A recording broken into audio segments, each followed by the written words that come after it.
Hello class 10। देखिए भाई, हम लोग मेटल और नॉन मेटल पढ़ रहे थे। We were discussing about metal and non metal, और उसको हम मेटल और नॉन मेटल को डिफ्रेंशिएट करने का प्रयास कर रहे थे on the basis of their physical and chemical properties, and we started the physical properties of metal. Okay, तो मेटल और नॉन मेटल को डिफ्रेंशिएट करके पढ़ना है as a material. Metal and non metal को डिस्कस करना है as a material depending upon their physical and chemical properties. और उसमें भी फिजिकल प्रॉपर्टीज़ हमने शुरू किया था किसका? मेटल का फिजिकल शुरू किया था, फिर नॉन मेटल का भी करेंगे फिजिकल, फिर मेटल का केमिकल, फिर नॉन मेटल का भी। इस तरह से डिफ्रेंशिएट करके सबके प्रॉपर्टी जब हम एक बार पढ़ लेंगे तो फिर हम स्टार्ट करते हैं कंपैरिजन करना।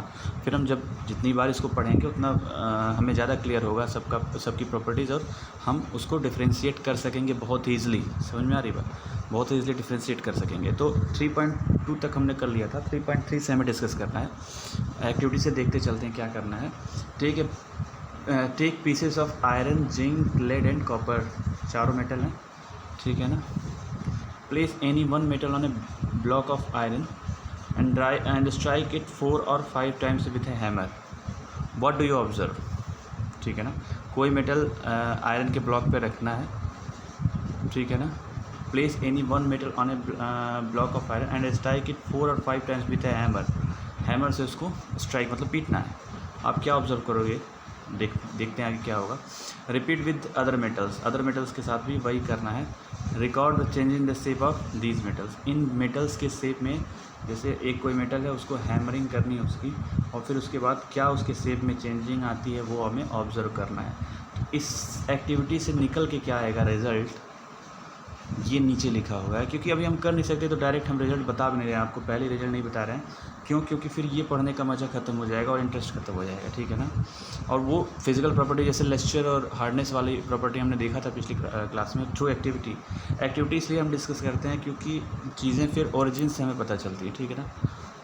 इससे क्या पता चलेगा जब ये आप करोगे? You will find that some metals can be beaten into thin sheets. कुछ ऐसे मेटल हैं जो बहुत ही पतली चादर में पीटे जा सकते हैं, मतलब कन्वर्ट किया जा सकती है इनके से। हाँ, this property is called malleability. Did you know that gold and silver are the most malleable metals? Gold and silver are most malleable metals. तो ये प्रॉपर्टी निकल के आई मैलिएबिलिटी। Malleability is what? The tendency of any metal to convert into sheets. बहुत पतली पतली चादर में, जैसे आपने देखा होगा जो खाना पैक करने में जो फॉयल यूज़ होता है वो भी मेटल का ही है। देखो कितना पतला होता है ना। और फिर आपने देखा होगा कि कुछ मिठाइयों पे एक पतली पतली सी चमकीली सी छोटी पतली मतलब प्लास्टिक टाइप की होती है, वो भी मेटल का। सोचो आप उस मेटल को कितना पतला कर दिया गया। या तो आप जो खाना पैक करने वाला है उसको देख लो, या फिर मिठाइयों पे जो हल्का हल्का रैप लगाते हैं, रैप क्या कह लो आप, मतलब ऐसे ऊपर से हल्का सा लगाया जाता है उसको, तो वो कितना मतलब कितना पतला है। तो यू कैन इमेजिन कि मतलब कितनी पतली चादर कन्वर्ट की जा सकती है किसी मेटल की। तो दोनों मेटल हैं, जिसमें खाना पैक करते हैं वो भी, और जिसमें जिसको मिठाई पे लगाते हैं आप उसको भी। तो आप मुझे बताएंगे कि जो मिठाई पे लगाते हैं वो कौन सा मेटल है, और जिसको खाना पैक करने में यूज़ होता है पतला सा मतलब मेटल, वो कौन सा है। तो ये इसका आंसर आप करें व्हाट्सएप पर, ठीक है ना। तो ये प्रॉपर्टी निकल के आई मैलिएबिलिटी। आप अगर आपसे एग्ज़ाम में पूछा जाए तो कि व्हाट इज़ द मैलिएबिलिटी, तो it's a tendency of converting into seeds of metals, बस, ठीक है ना। 3.4 देखते हैं। List the metals whose wires you have seen in daily life. कुछ मेटल लीजिए जिनके वायर आपने डेली लाइफ में देखा हुआ है। The ability of metal to be drawn into thin wire is called ductility या डक्टिलिटी। सी, मैलिएबिलिटी क्या होता है? चादर में कन्वर्ट होना, सीड्स में कन्वर्ट होना, और वायर में कन्वर्ट होना इज़ डक्टिलिटी या डक्टाइलिटी। आप देखो टर्म से ही आप याद रखोगे कि मैलिएबिलिटी चादर में कन्वर्ट होगा, डक्टाइलिटी वायर में कन्वर्ट होगा। तो ये चीज़ आपको पता होना चाहिए।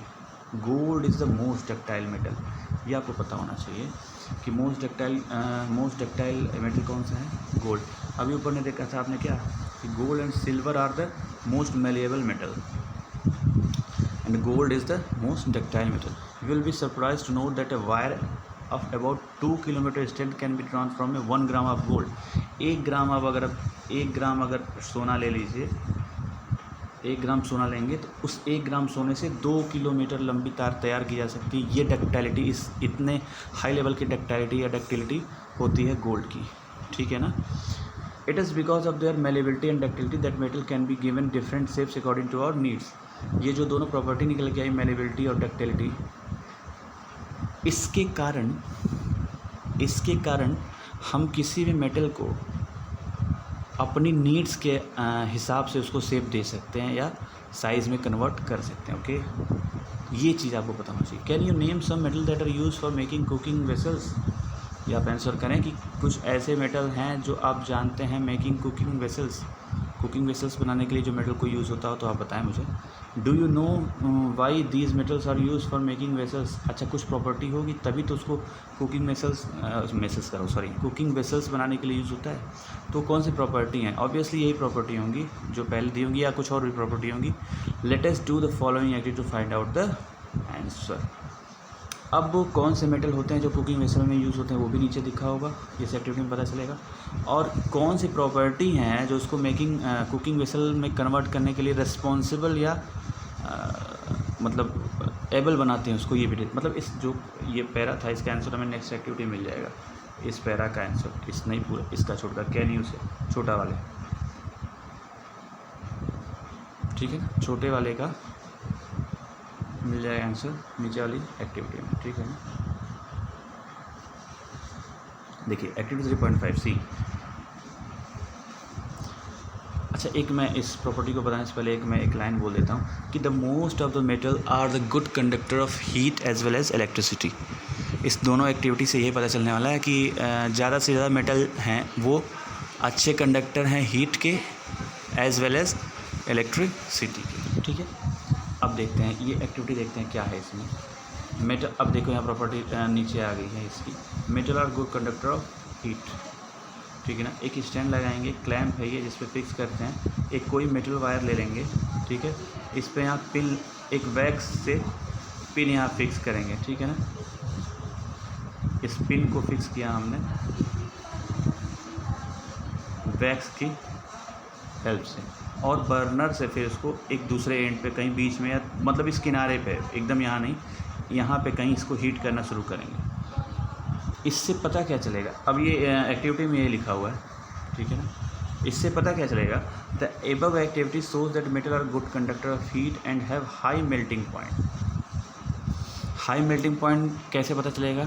क्योंकि जब हम हीट करेंगे तो इसलिए मेल्ट नहीं होता, वो अपना जो जिस स्टेट में उसी में रहेगा, ठीक है ना। क्योंकि बहुत ज़्यादा टेम्परेचर की रिक्वायरमेंट होती है टू मेल्ट, तो हाई मेल्टिंग पॉइंट। और गुड कंडक्टर ऑफ हीट का कैसे पता चलेगा? क्योंकि हम हीट यहाँ करेंगे और हीट पहुँच जाएगी कुछ यहाँ, ठीक है ना, इस टर्मिनल तक और ये पिन उन तक। तो इससे ये पता चलेगा कि दोनों ये जो metals are good conductors of heat and high melting point, दोनों क्यों आया मैंने बता दिया आपसे। कंडक्टर ऑफ हीट और गुड हाई मेल्टिंग पॉइंट क्यों है? The best conductors of heat are silver and copper. ये ध्यान, जैसे कुछ मेटल के अंदर जो मोस्ट वाली प्रॉपर्टी है, जैसे डक्टिलिटी, मेलेबिलिटी, वो आपको ध्यान चाहिए। तो best conductor of heat are silver and copper.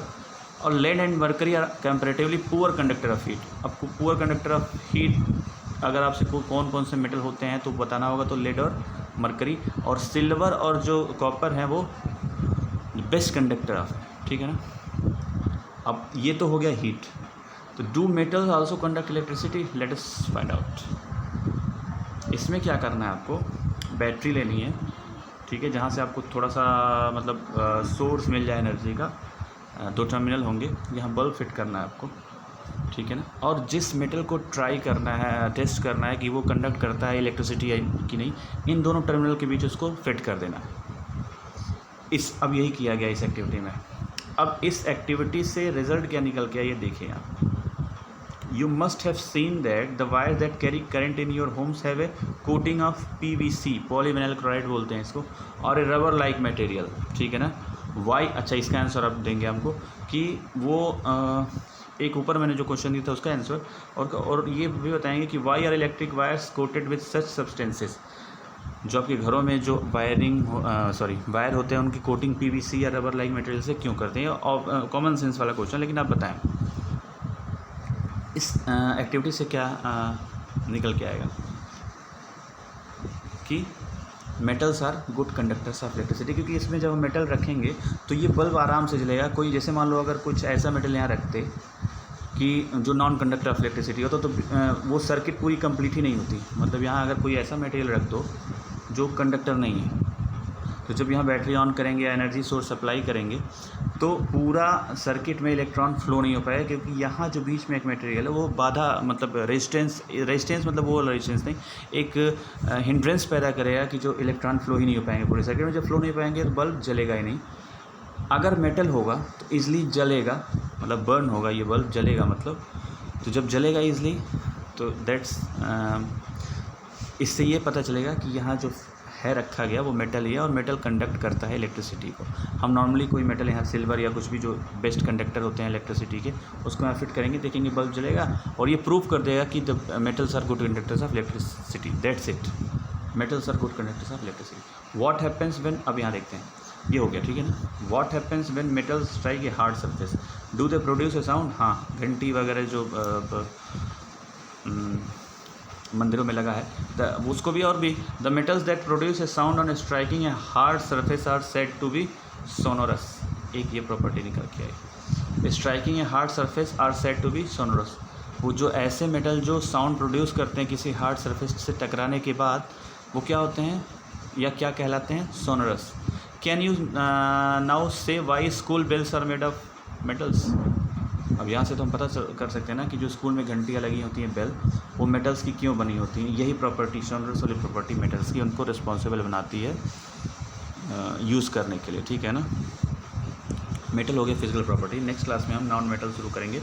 अगर कोई डाउट है तो you can ask directly. Thank you.